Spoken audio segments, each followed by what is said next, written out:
30,000 கோடி ரூபாய் செலவில் ஸ்மார்ட் மீட்டர் பொருத்தும் திட்டத்தை ஸ்டாலின் அரசு கைவிட வேண்டும் என மின் பொறியாளர்கள் சங்கம் வலியுறுத்தியுள்ளது. சென்னை சேப்பாக்கத்தில் நடைபெற்ற பத்திரிகையாளர் சந்திப்பில் ஸ்மார்ட் மீட்டர் பொருத்துவதால் மக்களுக்கு எவ்வித பயனும் இல்லை, மாறாக மின் இணைப்பு கட்டணம் உயரும் என எச்சரித்தனர். மின் வாரியத்தின் தற்போதைய மொத்த கடன் 3,20,000 கோடி ரூபாயாக உள்ள நிலையில் ஸ்மார்ட் மீட்டர் வாங்க 30,000 கோடி ரூபாய் செலவு செய்வது ஏன் என கேள்வி எழுப்பியுள்ளனர். மேலும் இந்த திட்டத்தின் மூலம் அதானியின் நிறுவனமே பயன்பெற உள்ளதாக குற்றம் சாட்டினர். தற்போதுள்ள ஸ்டாட்டிக் மீட்டர் மூலமே மாதாந்திர மின்கட்டணம் அளவீடு செய்ய இயலும் என்ற நிலையில் புதிதாக மீட்டர் பொருத்தப்படுவதன் அவசியம் என்ன என பொதுமக்கள் கேள்வி எழுப்புகின்றனர். கலெக்ஷன், கமிஷன், கரப்ஷன் ஆட்சியில் டெண்டர் என்ற பெயரில் ஊழல்கள் அரங்கேறுவதாக பொதுமக்கள் குற்றம் சாட்டுகின்றனர். 1,200 ரூபாய்க்கு வாங்கிட்டு இருந்த மீட்டரை இன்னைக்கு 10,000 ரூபாய்க்கு நம்ம வாங்க போறோம். இந்த நாளைக்கு ஒரு மீட்டர் டிஃபெக்ட் ஆயிடுச்சுன்னு சொன்னா கன்சியூமர் 10,000 ரூபாய் கட்டணும்.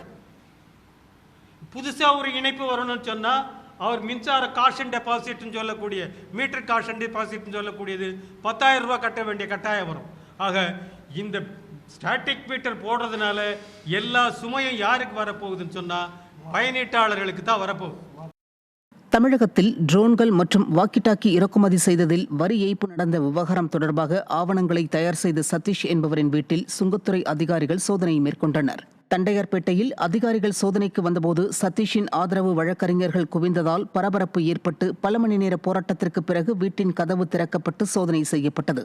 இரவு 8 மணிக்கு வீட்டிற்கு வந்த சதீஷிடம் பல்வேறு கேள்விகள் எழுப்பிய சுங்கத்துறை அதிகாரிகள் 15 மணி நேர விசாரணை நடத்தினர்.